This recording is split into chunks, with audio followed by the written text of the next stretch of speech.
Welcome back to the Remax Interaction podcast. Hello, everyone. I'm Lindsey. Hello. I am a real estate agent with Remax InterAction Realty, and I've been with this company for 6 years. You're 6 looking at me years. crazy. Oh. No, 6 years. Yeah. I'm listening. Oh, good, good. See that? That's the person who likes to listen. See, great agent. 6 years now. I've been an agent for 7 years. I can't believe that much time has flown by. Before real estate, I was in retail. Management. I think you're a better real estate agent. I can't even see you in Thank retail. You. You know, I did retail. Nothing wrong with being in because retail. I do. Nothing wrong. I do like fashion, but really the reason was because I wanted a customer service job. I wanted to help people, and I wanted to just be there and be in that customer service aspect. And I kind of climbed my way as much as I could with retail and hit a ceiling and needed to try something new. And real estate was always in the back of my mind. We moved quite a bit when I was younger, and I loved doing the research. I loved being the one to look up the homes. And of course, you know, as a little kid, I picked out like the mansions. I was like, oh, my parents can afford that. We're living in that house, 100 acres of land, like 12 bedrooms. Like, all right, I didn't get the gist of it really, but you know, started when I was real little. So it was always in the back of my mind, but it didn't really come to a like, oh, you should really do that, until a friend was like, hey, I'm a realtor. I think you have a great, thank you for this also, you have a great personality, and I think you do really good at this. And I Just said, went all out. Yeah, Like, you know what? I'm gonna get licensed. I'm just gonna exactly. I took into all the my business. PTO because I worked my butt off with retail, and not that I don't with real estate, but I didn't take any time off, and so I used all my PTO to take the course and said, okay, if I pass it, then we're moving forward. You saying PTO? I know. Wow, I haven't heard that in a long In time. a long No. time. So, for anyone that wants to get into the business, right? How has the change been from being an employee, working a full-time job, 40 hours, 9 to 5, to, you know what, I'm going to open my own business. I'm going to be a business owner. The way that you said that was really good, because I think when I started, I didn't consider it as my own business. You know, it took me a little bit of time to realize, oh, like, I'm the one that has to schedule everything and put everything out there. Like, yes, okay, the 9 to 5 or the 40 hours is good because it gave you structure. But to have the freedom to play around with your schedule, to be your own boss, it just feels, it's so great. Like, it's like the weight off your shoulders, you know? Of course, you have to be self-motivated. If you are a new agent, you want to find an office or a team, a group that's going to help support you, motivate you, because, I mean, if I didn't have this office, I didn't have you, like, I probably wouldn't do as much as I do now. I think that's key right there, what you just said. Joining an office that you have a good support system, a good team around you. That goes for anything, though. Yeah. Right? So that goes for, like, even if you're a 9 to 5 employee, which, again, there's nothing wrong. If you're in that work atmosphere and you're not enjoying it because you don't have a good team around you, you're going to be miserable. Same thing with real estate. I mean, you know, you want to have that good team around you that's going to push you to that next level and get you further down in your business to where you want to be. You don't want to be surrounded with people that are miserable, people that want to tear you down. That's just, you're not going to be successful that way. And that's the mindset you're going to, if you surround yourself with you want to surround yourself with like-minded people. So if you want to be successful, supported, find that group of people, and that's how you're going to soar. That's pretty cool. That's pretty cool. I got into the business like just right out of college, actually. Right out of college? Right out of college. Let me think right now. 21-ish. Yeah, I would be. That's far back, huh? Yeah, thank you. You're welcome. Thank you. Sorry, listeners. Yeah, so 21-ish, I would be just getting out of college. I think I was already in the business for maybe a couple months, maybe a year at most at that time. Oh, yeah, you started before you graduated? Yeah, I started while I was in college. Okay. And I got my degree in accounting. And when I did my flip. Yeah. So when I did my internship, I remember that it was not a pleasant experience. No. And that's not to knock any accountants, tax. We love you guys. Don't take it personal. I just Sometimes it's not for everyone. yeah, so I just continue. You know what? Let me just go all in and just continue my career in real estate. And here we are. How many years later? Just about 12 years later. Yeah. That's amazing. And I'm originally from New York, so real estate in New York is very different. Then I moved down to Florida, and I've been with this office ever since I moved down here.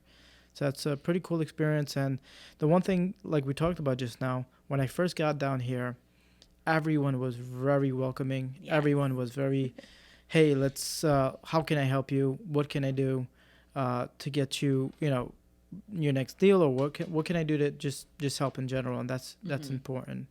And the market down here is very different than New York, especially over the last 2 years, where COVID has affected the real estate market in South Florida specifically so much. I mean, COVID has affected all different markets, but I feel like South Florida has such a huge impact from COVID. Yeah, definitely. I think what the hugest or the biggest impact is because so many people were locked up inside for so long. You want to come and be outside. You want the sunshine. You want the 80-degree weather. Lindsey's a buyer specialist. Yes. Right. So she works. She also works with sellers. Let me make sure I make that very clear. Thank you. But she definitely has a way with working with buyers. Thank you. So what I noticed with Lindsey is she has a great amount of patience, and she understands what the buyers are going through. She answers each buyer's question, even if it's asked 1,000 times, right? Which we get in the business, and that's perfectly okay because you are making one of the largest investments in your life, and that's fine to ask questions. But Lindsey definitely has a way of making or calming the nerves of working with buyers, right? Because a lot of people can be nervous when you're working with buyers. I mean, when you're purchasing a home. I mean, it's a lot of money. 300,000, 400,000, 500,000, whatever that number is, it's a lot of money. For most people, it's the biggest investment they're going to make in their lifetime. And I understand that it's very nerve-wracking, and I don't want to be that person that pushes you into it or makes you feel uncomfortable. Like, I'm here to listen. I want to make sure you're comfortable. I'm not going to force you into doing something. And I think the you said the patience factor really helps me be okay with having this, and the questions, the same question over and over. It's okay. I don't mind. I do the same thing too. Ask it as many times as you need whenever to. I'm trying to purchase something I'm unfamiliar with, I'm asking a million questions too, right? So we can understand that. Exactly. And we want to provide the best customer service. And that's why you've been in the business so long, right? And a lot of your business comes from referrals. Yes, actually, right? A lot of my business. Yeah, a lot of your business comes from referrals, and that shows you that your past customers are just sending you more customers. I think getting those referrals. No, not I think. I know getting those referrals makes me just realize, like, okay, I'm doing the right thing. I should be doing this. I'm doing everything the right way, and I'm gonna continue to do it and continue to grow. So what are the right now? So I'm a buyer. I'm coming to you, right? I'm saying, hey, Lindsey, I got referred over from somebody else. So I want to work with you, but I don't know if I can qualify for. What are my steps that I'm that I'm going to be going through in order to purchase this home? What are you going to tell me to do next? Well, the first thing would be to find out, I would ask, do you know how you're going to purchase? That's the biggest thing is, do you know that you're going to be paying cash, or do you know that you need to get financing and get a mortgage? And whichever answer that is going to kind of lead us in one way or the other. Most of the time you're going to be getting a loan or a mortgage, and the first step is to talk to a lender to make sure that, because they're going to be able to give you a breakdown. They're going to be able to provide you with whatever programs that they have. They'll let you know about the different rates. Like, they'll be able to break everything down and let you know, okay, with all of this, you can qualify to purchase a home for X amount. And I always tell the buyers too, especially if they're first-time buyers, just because you're approved for, I'm going to make up numbers. Let's say you're approved for $350.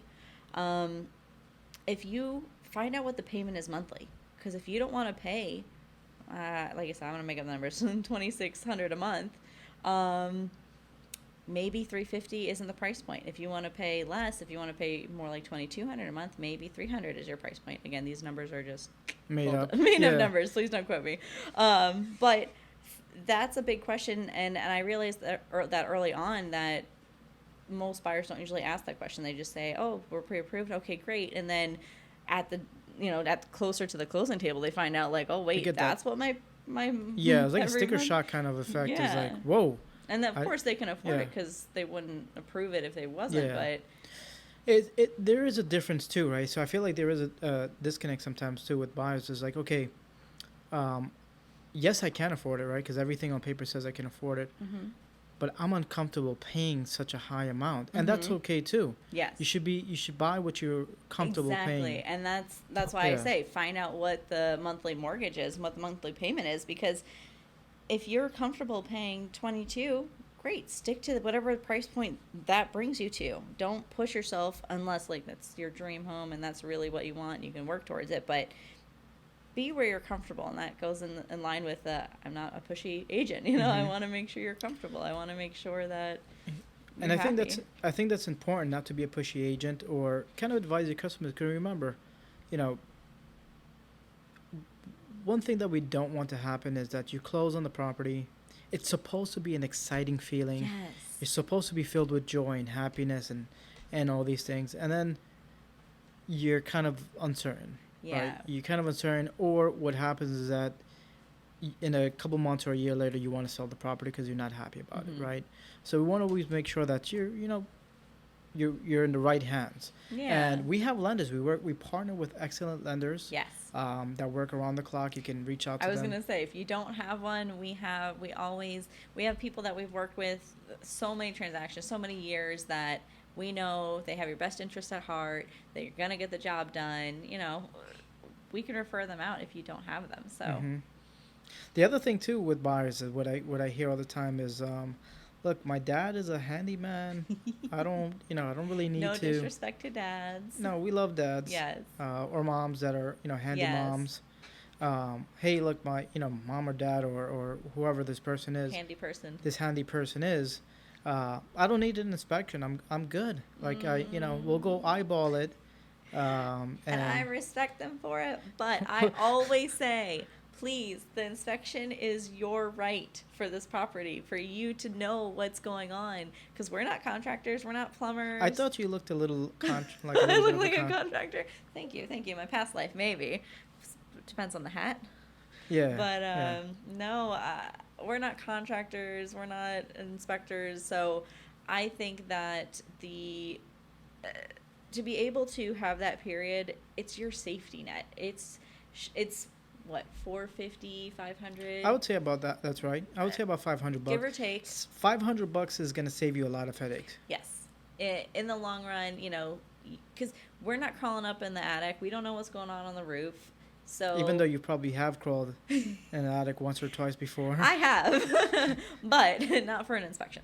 But the fact that you have that opportunity, don't let that pass by. I know a lot of people would rather just have someone else, like a father or a friend or a mother or, someone else do it. Have a professional do it, because it's your safety net. It allows you to know the end of life for items in the home. It lets you know.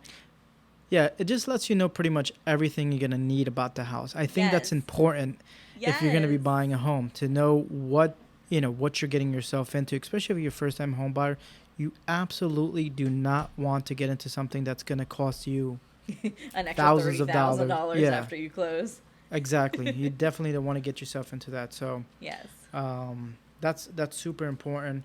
I always recommend that my buyers get home inspections. Yes. That's the first thing. And again, we can. None of this you have to figure out by yourself. First of all, none of this you have to figure out. You don't have to figure out.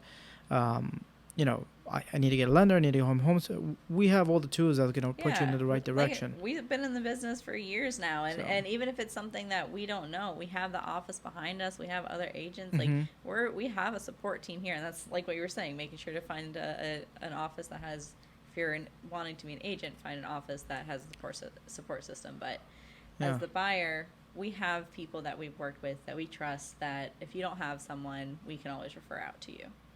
Cool. What else do you want to talk about? What else did you want to tell your buyers? That I'm excited to work with them when they give me a call or they check my Instagram, LindseyNastynRealtor. Did you like that? You will link it, right? I'll link it. Okay, cool. Thanks. I'll make sure I put the right link too. Thank you. I appreciate that. No, I think that this is the right time to buy. I think if you're ready, if you're listening to this, you are already interested in buying a home, or maybe interested in becoming an agent, but you're interested in buying a home and maybe you weren't sure, but talking to an agent is going to be the best thing. First of all. Yes, free. But it's going to be the best thing you can do, because it's going to help kind of kickstart and put yourself in motion to get to that end goal, which is having that home.